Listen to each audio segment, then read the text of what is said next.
Nor shall any state deprive any person of life, liberty, or property without due process of law, nor deny any person within its jurisdiction the equal protection of the laws. The 14th Amendment addresses citizenship rights and equal protection of the laws. This amendment was intended to protect the rights of former slaves after the American Civil War.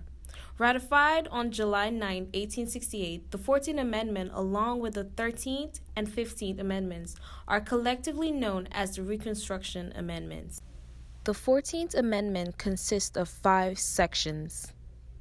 Section 1. Citizens of the United States and of the states wherein they reside. No state shall make or enforce any law which shall abridge the privileges or immunities of citizens of the United States, nor shall any state deprive any person of life, liberty, or property without due process of law, nor deny to any person within its jurisdiction the equal protection of law. Meaning, no state can take away rights from anyone in the United States, born here or not, including freed slaves. No state can deprive anyone of their life, liberty, or due process. And no state can deny anyone equal protection from the law. This amendment came to be under the Reconstruction era from January 1st, 1863 to March 31st, 1877. The 14th Amendment expanded the protection of the civil rights to all Americans. The first sentence of the 14th Amendment, all persons born or naturalized in the United States and subject to the jurisdiction therefore are citizens of the United States and of the states within they reside, went against the Supreme Court's 1857 Dred Scott decision. Dred Scott was an African American who was unsuccessfully sued for his freedom. Scott lived in a free territory, and with the help from abolitionist lawyers, was able to sue for his freedom in court. Second section of the 14th Amendment. I will summarize the second section of the 14th Amendment in 5 main points. Number 1. The number of representatives for each state depends on the number of people in that state. Point 2. The whole number of people to be counted in the census to determine how many representatives a state shall send to Congress. Point 3. The number does not include Native American Indians who are not taxed. Number 4. If a state has limits on men aged 21 or older who can vote for electors for president, vice president, representatives, governor, and judges, then that state shall have fewer representatives in Congress. Number 5. The number will be reduced on the ratio of male citizens with no right to vote. On the 14th Amendment, Section 3.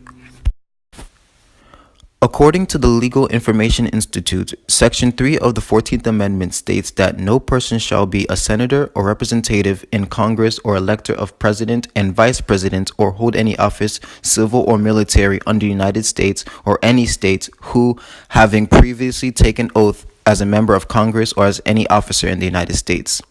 In other words, people that have rebelled against the government policies or any other environmental laws shall not run for office or be given a position that will require them to hold a state of federal office.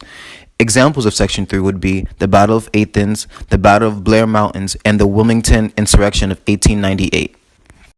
This action lightened the white supremacist businessmen and politicians, which caused them to aid the revolt. I believe the purpose of Section 3 is to emphasize and stress the importance to keep the justice system just. By putting individuals who have rebelled and completely demolished the American system is not and will not show rationality, productivity, and efficiency in our economy as well as our country. There are 5 sections in the 14th Amendment of the U.S. Constitution. The 4th section targeted slavery. This prohibited payment of any debt to the defunct Confederate States of America, and it also banned payment to former slaveholders as compensation for their loss of human property. According to Cornell University's Legal Institute, Section 5 states that the Congress shall have power to enforce, by appropriate legislation, the provisions of this article. This section allows Congress to enforce any laws created based on this amendment. Initially, the amendment was made to protect the rights of newly freed slaves. Of course, this obviously upset many people in the South in those days, so many Southern whites did what they could to limit the former slaves in spite of the amendment.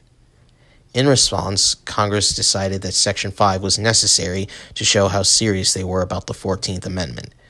This section was pivotal in the Civil Rights Act of 1965 and the Voting Rights Act of 1965. Of the three Reconstruction Amendments, the 14th Amendment is the most complicated and resulted in many unforeseen effects. The promise was overlooked and overruled by white supremacies. It is an amendment that gives great power to the federal government and helps balance the scales, and is probably one of the most misunderstood. As a matter of history, the 14th Amendment was not understood to ban segregation on the basis of race. Cass Sunstein. Although the 14th Amendment was intended to protect the rights of the recently freed slaves, it continued to play a major role in constitutional politics to this day.